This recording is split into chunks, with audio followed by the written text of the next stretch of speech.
Nah, ini tidak bisa. Alkitab itu kan sinkron sebenarnya. Jadi di rumah perempuan itu tunduk, kemudian di gereja itu juga perempuan juga tunduk. Gitu. Jadi balance, Pak. Harmonis. Oh, kan kalau gimana? Perempuannya katanya bilang nggak ada suaminya di situ. Kan ada suami-suami orang. Gitu.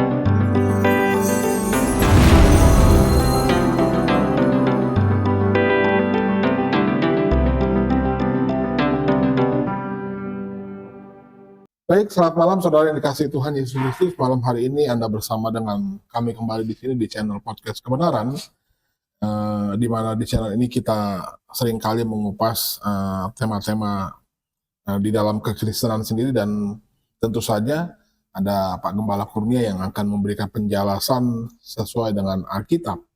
Ada di sebelah kanan saya juga ada Pak Diaken Yusias yang menemani saya dengan setia. Selamat malam Pak Yus, selamat malam Pak Gembala Kurnia.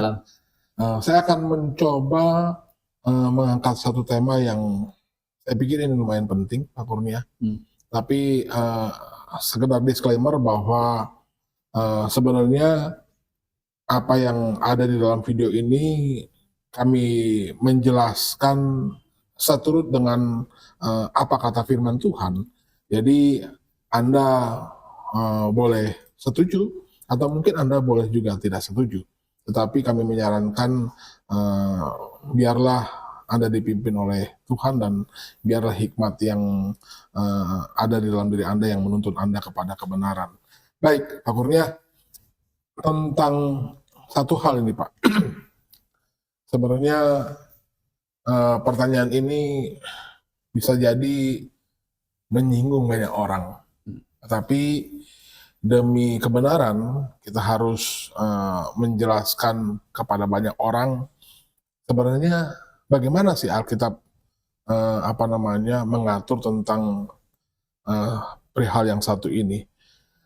Ini menyangkut tentang emansipasi, ya. Dan kalau kita mengingat kata emansipasi, tentu di pikiran kita bukan laki-laki, kan gitu. Tetapi pasti perempuan. Nah, kenapa saya bilang perempuan? Di dalam internal orang Kristen, saya seringkali melihat bahwa sebenarnya di gereja-gereja ada banyak saya lihat perempuan-perempuan yang mereka ini memberikan motivasi. Mereka bahkan mengajar, atau bahkan kita bisa lihat ada beberapa banyak di antara mereka yang bahkan memiliki posisi sebagai gembala jemaat, kan gitu. Dan akhirnya mereka memimpin jemaat, yang artinya jemaat itu dipimpin oleh perempuan. Lalu mengingat kata emansipasi ini, kira-kira seperti apa Alkitab mengatur posisi perempuan di tengah-tengah jemaat, kan gitu. Apakah posisi perempuan dengan laki-laki itu berdiri sama tinggi, duduk sama rendah? Artinya apa yang dilakukan laki-laki di tengah-tengah jemaat, semuanya, artinya posisi atau kedudukan dia di tengah-tengah jemaat yang bisa dipegang atau diusung oleh laki-laki, bisakah itu dipegang oleh perempuan? Diperankan oleh perempuan. Kalau ada pemimpin pujian laki-laki, bisakah itu dilakukan oleh perempuan? Kalau ada orang yang mengajar di tengah-tengah jemaat, itu laki-laki kan banyak. Bisa nggak itu ditanggung oleh perempuan juga? Bagaimana Alkitab menyingkapi perihal seperti ini, Pak Kurnia? Silakan. Sedikit sebelum Pak Kurnia menjelaskan ini, saya sedikit memberikan input atau masukan. Biasanya begini Pak Giri, kebenaran itu kalau diungkapkan, itu akan terjadi dua reaksi. Ya. Kalau orang bijak dia akan merenung, berpikir. Tapi kalau orang bebal, biasanya marah. Ya mudah-mudahan penonton di sini tidak ada yang bebal, semuanya bijak. Silakan.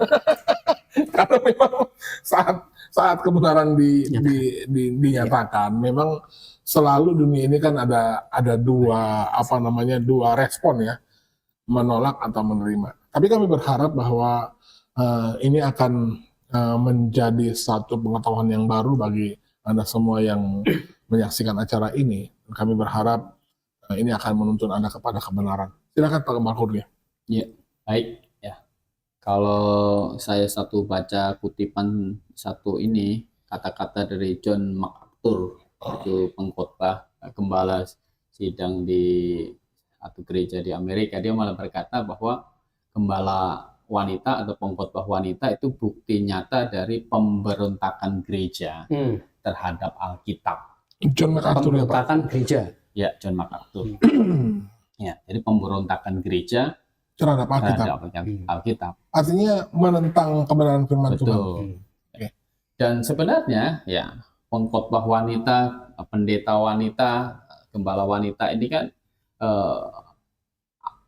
beberapa tahun yang lalu kan tidak ada.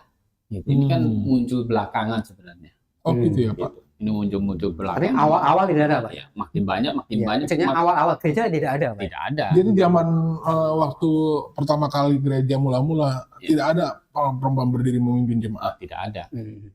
Jadi mulai belakangan ini, bahkan sebelum tahun-tahun 50 ke bawah kan juga tidak ada pentabisan untuk perempuan jadi gembala gitu kan.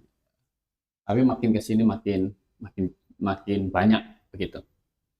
Nah, jadi kadang alasannya tadi yang Pak Riko sebut tadi, emansipasi, gitu kan. Jadi semangat emansipasi kan yang laki-laki bisa, perempuan juga bisa lakukan tanpa terkecuali ya. Itu kan semangatnya seperti itu. Karena perempuan sekarang udah pada pintar-pintar ya. Iya. Jadi seperti itu. Malah ada yang menyalahkan menafsirkan itu bahwa Paulus itu katanya melarang wanita untuk mengajar, berkhotbah itu adalah karena apa? Zaman dulu itu wanita kurang belajar. Itu yang di Korintus itu maksudnya. Ya, di Timotius kan. Ada juga yang malah berkata itu Paulus itu sentimen terhadap wanita. Nah, gitu. Maksudnya nggak senang sama perempuan. Betul. Gitu. Ada yang berpikir seperti itu. Nah, sebenarnya begini. Nah, harus mengerti bahwa pengaturan untuk jemaat. Maksudnya intern jemaat Pak. Untuk gereja lokal, ya. Untuk gereja. Itu Tuhan berikan patokan itu kitab perjanjian baru. Gitu, untuk gereja. Gitu, untuk jemaat atau untuk gereja. Dan ini setapkan gereja itu sebenarnya kan dimulai dari Yohanes Pembaptis tampil. Jadi harus mengerti bahwa bedakan antara Israel dan jemaat. Gitu. Mungkin orang bilang apa? Itu kan di perjanjian lama ada hakim perempuan, gitu misalnya, ya kan? Ada nabi perempuan, gitu. Nah, jadi harus bedakan, gitu. Pelayanan di dalam jemaat, ya, itu gereja lokal ini adalah sesuatu institusi yang baru sebenarnya bagi murid-murid juga kan. Tadinya mereka orang Yahudi, sekarang kata Tuhan, aku akan mendirikan jemaatku dan Allah mau tidak akan menguasainya. Jadi gereja ini didirikan karena apa? Israel secara bangsa menolak Yesus sebagai Mesias kan begitu. Maka ada jemaat. Dan tentu kita tahu ini akan berakhir masa jemaat ini nanti setelah pengangkatan nanti, rapture itu nanti. Nah, jadi ketika bicara bolehkah perempuan ini menjadi pemimpin atau mengajar laki-laki di dalam jemaat? Maka kita kembali kepada perjanjian baru bagaimana sebenarnya. Dan kita harus mengerti bahwa semua penulis kitab perjanjian baru itu juga diilhami sama seperti para penulis kitab perjanjian lama. Sumber pengilhamannya tetap Allah sendiri ya Pak. Begitu. Nah, jadi bukan Allahnya yang berbeda, tetapi sebenarnya apa? Penanganan Allah ya kepada jemaat dan kepada Israel ini yang berbeda. Itu dulu yang perlu diingat ya Pak. Ini yang perlu mengerti dulu. Nah, atau karena mereka tidak bisa paham antara dispensasi zaman mungkin Pak, yang di luaran sana gitu. Oh ya, kalau tidak mengerti maka akan jadi kekacauan, begitu. Karena memang kan sebenarnya orang-orang Kristen ini banyak berpikir mereka menyamakan posisi jemaat sama dengan Israel. itu. Ya, jadi akan jadi kekacauan nanti, gitu. Ya, maka kalau masalah perempuan mengajar, coba kita baca di dalam 2 Timotius pasal 2. Oh ya, 1 Timotius. 1 Timotius 2. Pasal 2 ayat 11 sampai 14. Seharusnya lah perempuan berdiam diri dan menerima ajaran dengan patuh. Ya. Aku tidak mengizinkan perempuan mengajar dan juga tidak mengizinkan memerintah laki-laki. Hendaklah ia berdiam diri. Terus? Karena Adam yang pertama dijadikan, kemudian barulah Hawa.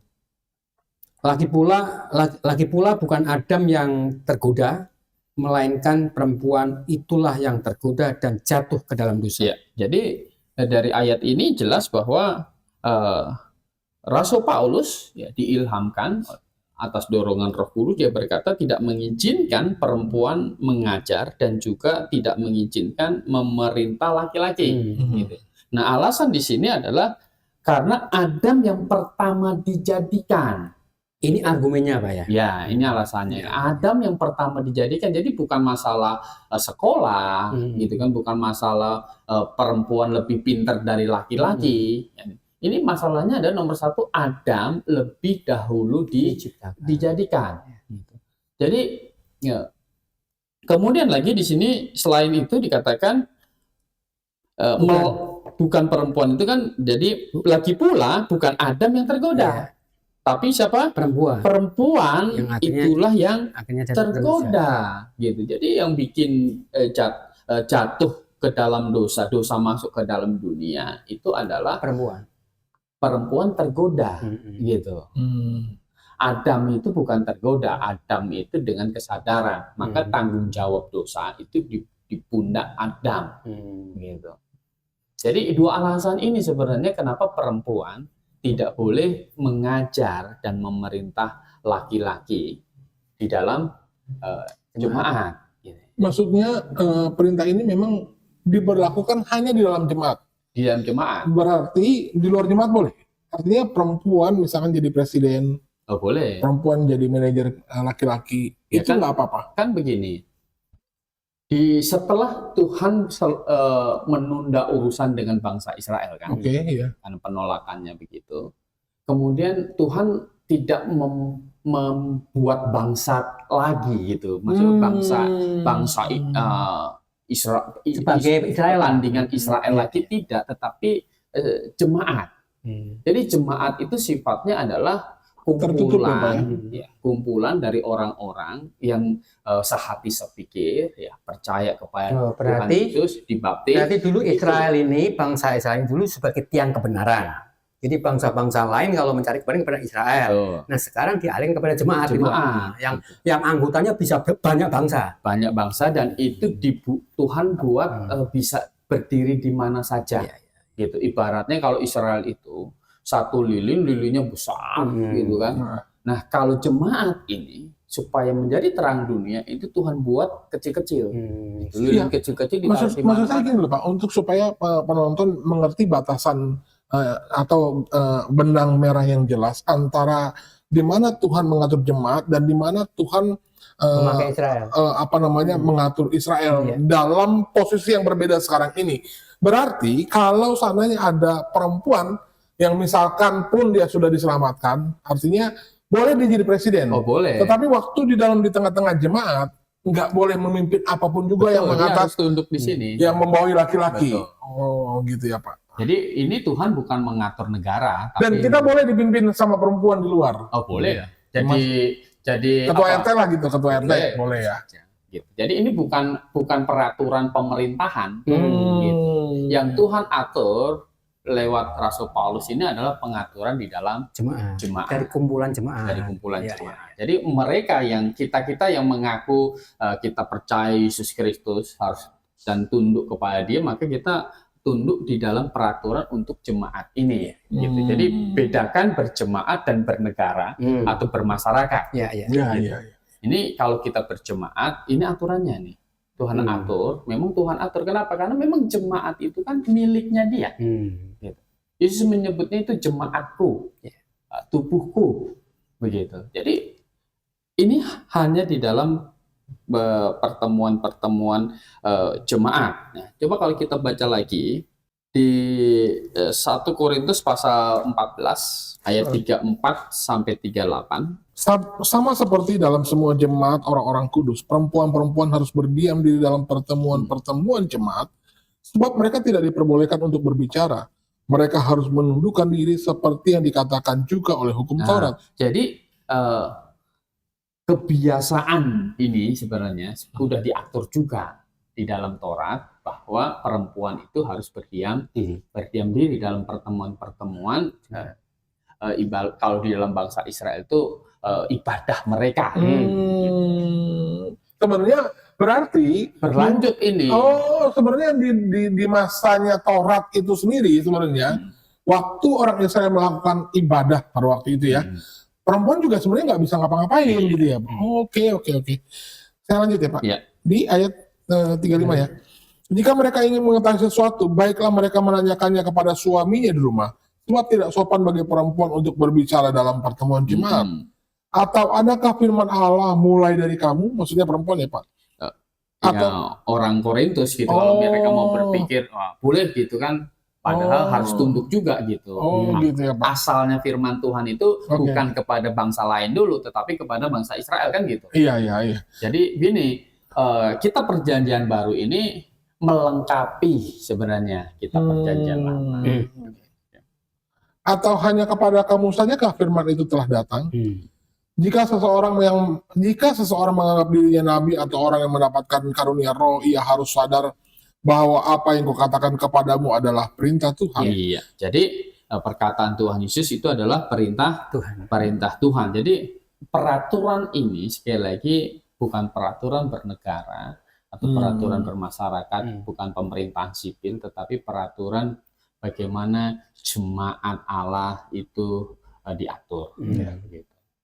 Dan ini juga sinkron dengan hukum keluarga. Maksudnya sinkronnya di mana? Gini, suami di dalam keluarga itu suami mengasihi istri, istri tunduk kepada suami. Perintah di dalam Alkitab, di dalam lingkungan keluarga. Hubungan keluarga. Hukum keluarga kan seperti itu. Jadi laki-laki yang menikah disuruh mengasihi istri sama seperti Kristus mengasihi jemaat. Demikian yang wanita tunduk kepada suaminya sama seperti jemaat tunduk kepada Kristus. Nah, jadi kalau di rumah tangga itu suami mengasihi istri, istrinya tunduk. Kan gitu. Perempuan tunduk kepada laki-laki. Nah, kalau kemudian di gereja dibalik, ini kan jadi bertentangan. Tidak sinkron, tidak harmonis. Tidak sinkron. Gitu. Kalau di gereja kemudian perempuan yang memimpin, berarti laki-laki yang tunduk. Nah, gitu. Jadi ini berantakan hukum gereja, hukum keluarga. Nah, ini tidak bisa. Alkitab itu kan sinkron sebenarnya. Jadi di rumah perempuan itu tunduk, kemudian di gereja itu juga perempuan juga tunduk. Gitu. Jadi balance, Pak. Harmonis. Oh, kan kalau gimana? Perempuannya katanya bilang nggak ada suaminya di situ. Kan ada suami orang. Gitu. Biasanya alasan di situ. Kan suaminya nggak ada di situ kan. Tetapi dia sama juga mimpin suami-suami orang. Oh gitu ya Pak. Suaminya sendiri nggak dipimpin, apalagi suami orang apa?